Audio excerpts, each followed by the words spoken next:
Coucou mes petits lapins, bonjour. Bon, je vous fais une vidéo un peu spéciale dans ma voiture. Oui, je viens de voir ma ceinture remonter toute seule. Je suis dans ma voiture, oui, parce que j'ai trouvé un travail. La semaine dernière, j'ai trouvé un travail, donc j'ai commencé là lundi. On est mardi, donc vous voyez, c'est tout récent. Et donc du coup, je suis en pause. Donc j'avais dit je vous ferai une vidéo sur la PMA qui a lieu dans pas longtemps puisque j'ai rendez-vous le 18 à 15h15, donc croisez les doigts. Moi je vous avais dit que j'avais beaucoup de questions à poser au médecin et effectivement j'en ai beaucoup. Donc et la première qui pour moi est essentielle, c'est je voudrais faire un bilan de ménopause, préménopause. Alors je sais vous allez tous crier, hirsute et tout. J'ai beaucoup de symptômes de ménopause, beaucoup. Outre le fait que j'ai quand même ma thyroïde qui lâche, je trouve que j'ai quand même pas mal de ménopause. J'ai quand même pas mal de symptômes de ménopause. Et comme je suis stable au niveau de mon traitement, je me pose beaucoup de questions. Donc là, actuellement, j'ai pas mal de choses, comme des bouffées de chaleur, pas forcément de la prise de poids, mais une bouffée de chaleur, cette sensation d'être engoncée tout le temps. La nuit, je crève littéralement de chaud, quoi. On est en plein hiver, il neige par chez moi, il neige, enfin pas tout le temps, mais il neige. Et là, je suis quasiment en train de dormir nue, quoi, tellement j'ai chaud. Et c'est pas possible. De plus, j'ai beaucoup de problèmes avec mes règles. Comme je vous avais dit le mois dernier, j'ai ovulé 2 fois. Et donc il y a 2 semaines, j'ai eu des saignements qui étaient sur 3 jours. Ça s'est arrêté. Et là, donc j'ai emménagé dans mon appartement et j'ai eu des règles le jour de mon emménagement.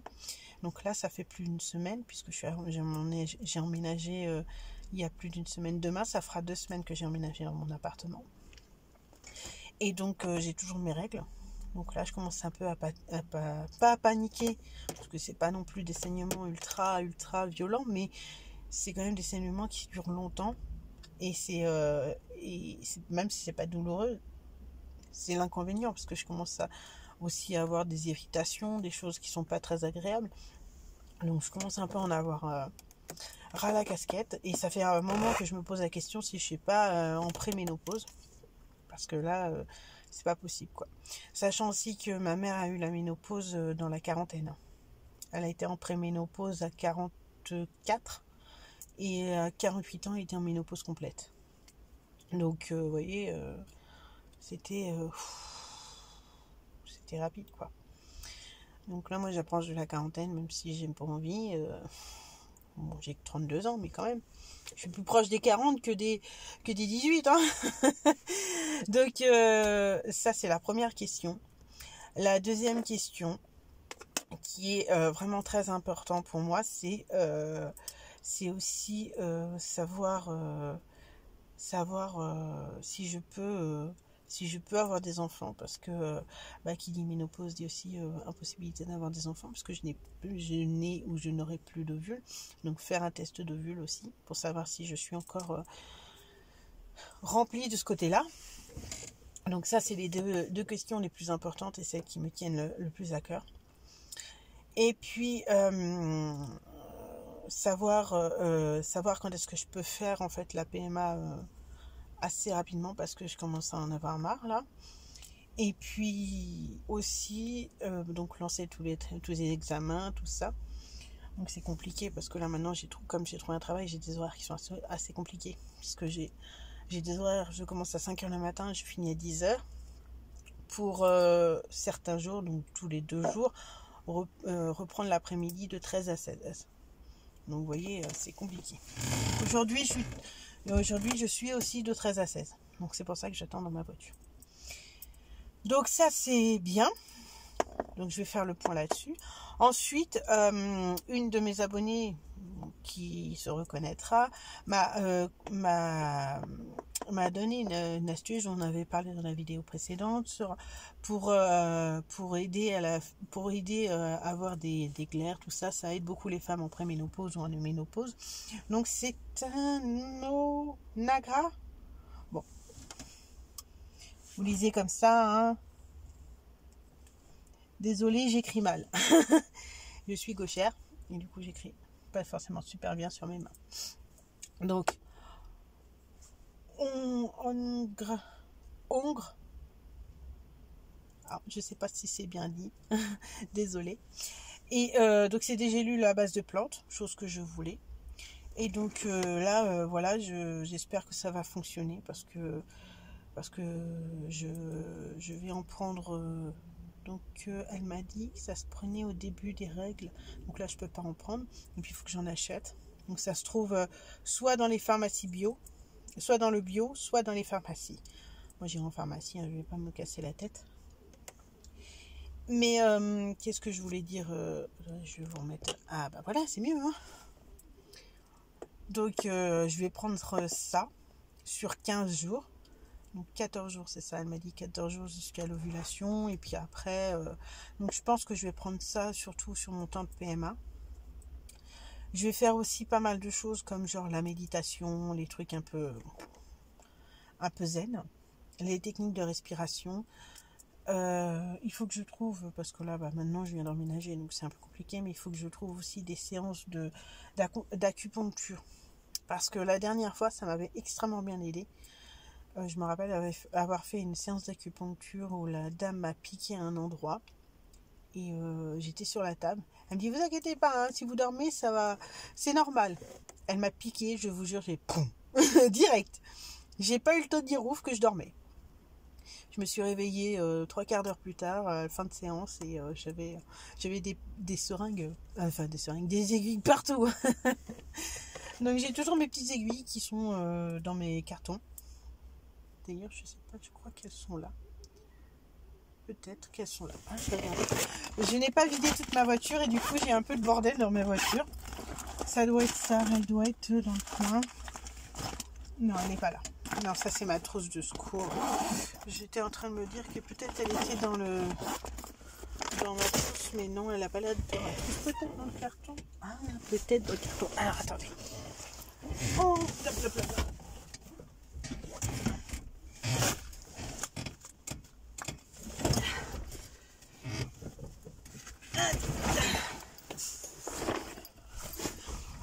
Alors, vu qu'il fait froid, vu que j'ai de la neige maintenant, parce qu'ils ont annoncé de la neige hier soir, et il n'en a pas tombé. Ils ont annoncé de la neige ce matin, pas tombé.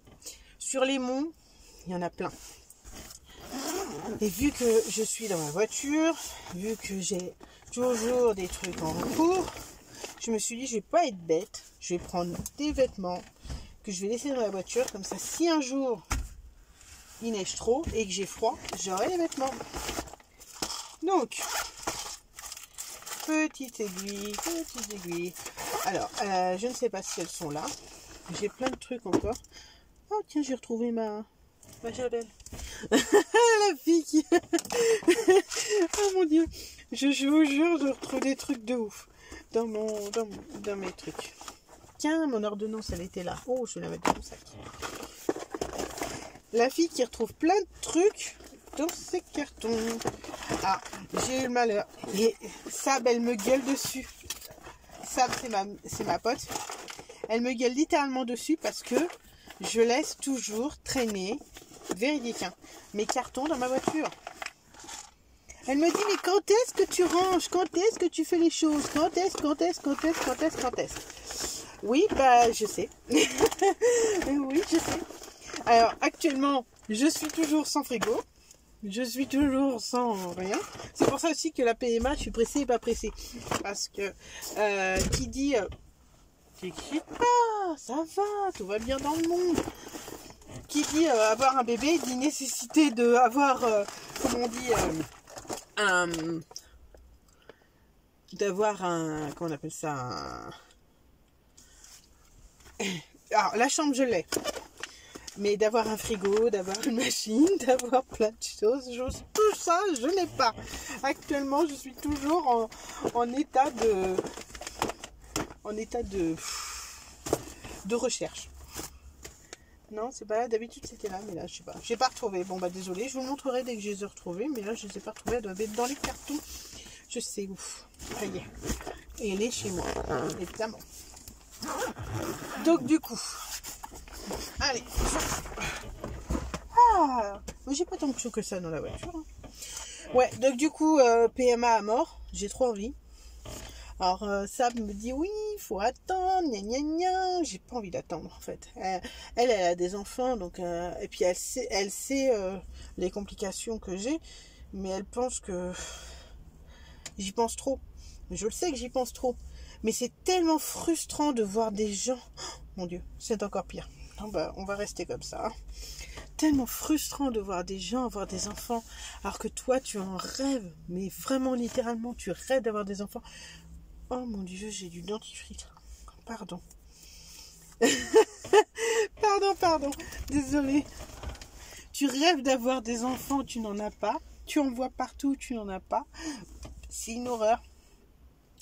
Il fut un temps où je détestais sortir dehors parce que j'étais tellement frustrée que rien que de voir une femme enceinte, j'avais envie de la claquer.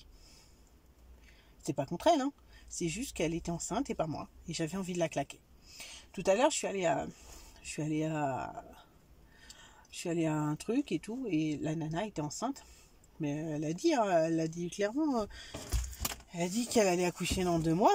Donc elle était ronde comme un ballon. J'avais qu'une envie, c'était de toucher son ventre et de me dire, bientôt ce sera moi.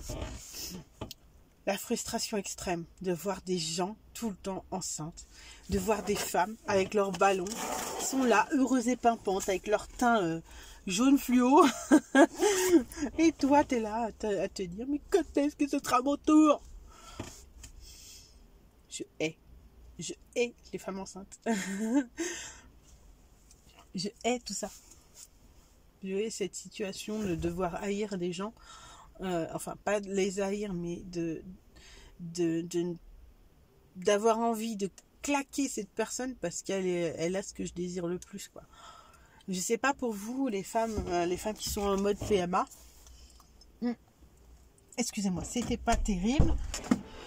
Je sais pas pour vous, mais moi je passe par des périodes où... Alors, il y a des moments où j'ai envie d'avoir un bébé. Il y a des moments où j'ai pas envie d'avoir un bébé parce que ça devient tellement agaçant, tellement casse-pied, que je me dis, mais c'est pas possible, quoi, que... Ouais, je laisse tomber, j'en ai marre et tout. Là, j'ai regardé une fille, elle en avait marre, 7 mois qu'elle a mis pour avoir son deuxième. Et elle en avait déjà un. Imaginez-moi, ça fait 10 ans, 10 ans. Ma première grossesse, elle date, j'avais 21 ans, j'en ai 32. Imaginez, ça fait plus de 10 ans. Il y a de quoi être frustré. Plus de 10 ans, et 6 fausses couches à mon actif. Non mais je vous jure, c'est... Alors, menthe, cassis, cassis myrtille, menthe, cassis myrtille. Oh. Je suis une gomme à la menthe et le reste... Pardon. Donc là, j'en suis arrivée à ce point-là, détester les personnes, à ce point où maintenant quand je vois des vidéos de femmes qui sont enceintes, qui accouchent, qui annoncent, genre qui font les baby showers, qui annoncent le sexe du bébé ou des trucs comme ça, j'adore regarder ça. Sur internet, il y a un truc que j'adore. Ah, c'est viscéral, j'adore ça, je me tape des barres à regarder ça. C'est les femmes qui annoncent qu'elles sont enceintes. Les annoncements de grossesse en Amérique, soit ils font une fête, soit ils annoncent comme ça et puis t'as la mère, elle pète un câble, elle se met à hurler comme une folle. Moi j'adore ça, je trouve ça trop fandard. Et en ce moment je suis dans la période où si je regarde ça je me mets à pleurer comme une madeleine parce que c'est pas moi qui l'annonce à ma famille. Bon, même que je suis enceinte, je l'annoncerai pas forcément à ma famille parce que c'est une histoire compliquée, mais pour faire simple, aujourd'hui, les seuls qui sont au courant de mon désir de faire une PMA sont vous qui me regardez, et ma meilleure amie. Le reste, personne ne courant. Ma famille, j'en ai pas parlé, et je ne souhaite pas en parler pour l'instant, parce que je sais déjà ce qu'ils vont me dire. Oui, mais tu pourrais attendre, tu vas avoir un homme. C'est tellement galère. Surtout les réflexions. Alors, les réflexions des hommes, on peut les comprendre parce qu'ils connaissent pas. Mais les réflexions de certaines femmes, oh, j'ai envie de les frapper. Mais vraiment, littéralement. Quand je vois certaines femmes dire « Oui, mais tu pourrais attendre, tu vas voir et tout. » Oh cocotte, tu connais la misère d'avoir des enfants, tu sais comment c'est, tu as déjà eu v'là tous les enfants. Enfin, je veux dire, c'est pas parce que toi tu ponds comme une poule que les autres elles sont toutes comme ça, quoi. Et ben moi c'est pas mon cas, je ponds pas, je prends pas. J'ai beau, pour être honnête, j'ai dû prendre la pilule 1 an sur ma vie. Je prends pas de contraception. Bah, de toute façon, je peux pas en prendre à cause de ma thyroïde, mais je prends pas de contraception. Les trucs hormonaux, ça ne m'a jamais attiré. Et même sans contraception, j'arrive pas à avoir d'enfant. Bon, alors là, je sais pas. Je sais pas. Je suis arrivée à des extrêmes vraiment très compliqués. Quand j'ai fait quand je voyais que je pouvais pas avoir d'enfant de manière naturelle, j'ai réussi à trouver des donneurs. Enfin, un donneur en particulier, un homme avec qui j'ai eu des relations dans le but de faire un enfant. Je l'ai appelé à l'heure fixe. Vous imaginez jusqu'à où ça va, quoi. Jusqu'à où la folie de la nénette, elle va. Je suis complètement cinglée. Non, mais je suis en train de me dire que je suis complètement zinzin. Non, mais, oh mon Dieu. Non, mais en plus, c'est hyper risqué. Je veux dire, c'est bon. Risqué sans être risqué. Vous faites des examens avant de vous lancer, mais ça reste quand même quelque chose de très risqué. C'est pas anodin de faire ce genre de choses. Et aujourd'hui, enfin, je regrette vraiment d'avoir fait ça. Je regrette d'avoir eu des relations sans amour. Je regrette d'avoir eu des relations avec un homme que je connaissais pas ou peu. Des fois, je fais des... Vous allez me prendre pour une dingue. Mais le donneur auquel je pense ne m'a jamais donné son vrai nom. C'est ça que je veux vous dire. C'était tellement dans l'extrême que c'était là. Et aujourd'hui, j'ai plus envie de ça. Maintenant que la PMA est ouverte et puis que mon ex, il m'a laissé tomber, j'ai pas trop le choix.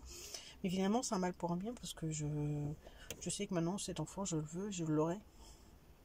D'une manière ou d'une autre, je l'aurai. J'espère. Je suis une winneuse. Positive attitude. Donc du coup, oui, que ce soit ma pote, ma famille ou tout ça, ils sont au courant. Enfin, au courant sans... mais ma famille n'est pas au courant, ma pote est au courant, mais elle a une fille. Donc du coup, elle me dit, oui, prends ton temps, machin. Mais je sais, mais c'est tellement galère.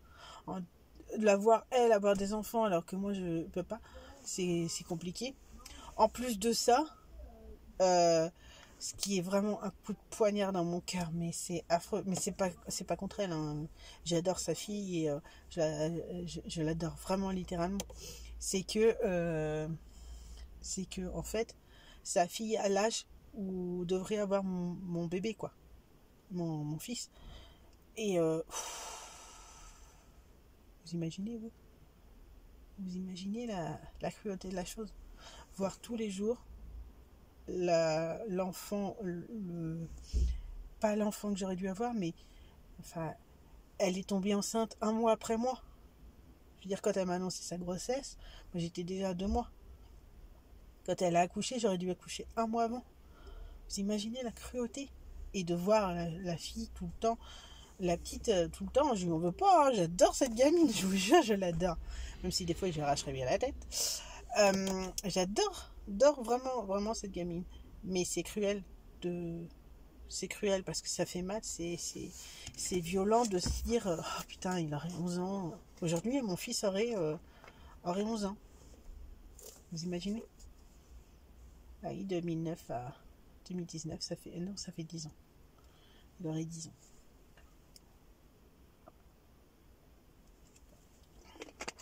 Oh, c'est toujours aussi mauvais ça.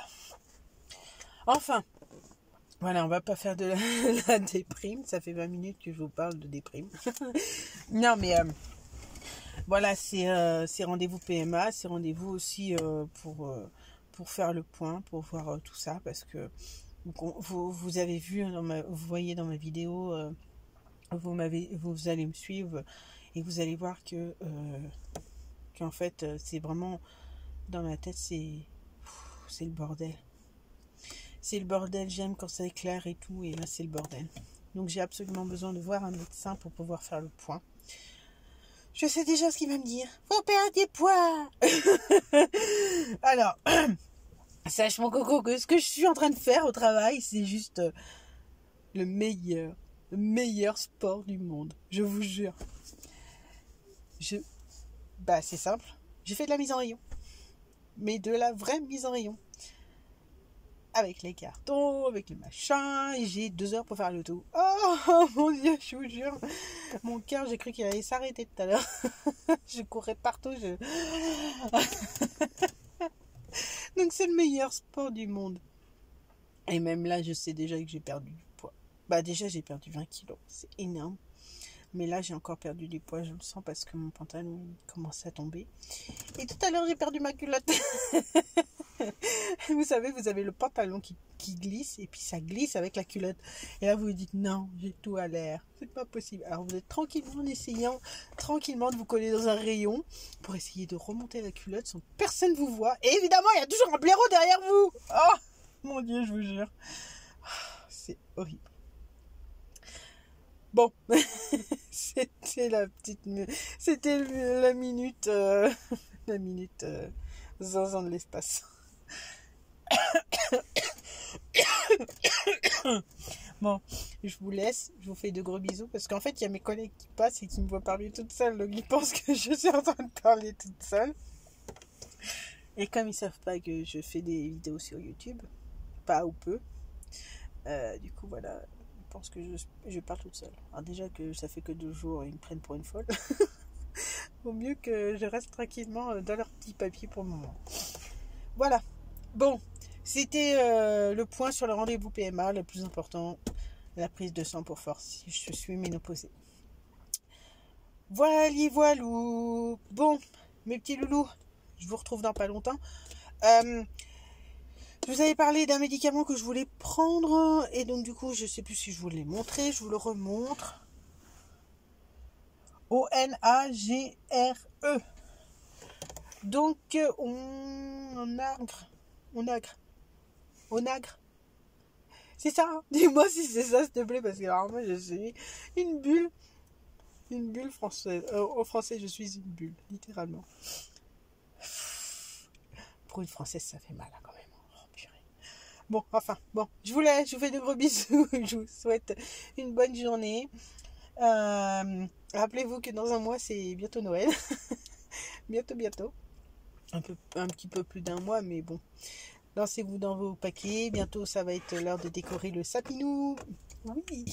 Oh, sorry. Le petit sapinou. Oui. Oh mon Dieu, je regarde trop la télé. Il faut que j'arrête. Bon, je suis de bonne humeur aujourd'hui. Après mon petit moment de déprime, je suis de bonne humeur. Et donc voilà. Bon, sur ce, je vous fais des gros bisous. Je vous souhaite une bonne journée. Bon courage pour la fin de journée. La semaine. Et puis, vous inquiétez pas, je vous fais une vidéo dès que je suis en rendez-vous, soit avant, soit après, mais je pense que je vous ferai une double vidéo. Voilà, peace and love. Allez, bisous, je suis complètement zinzin.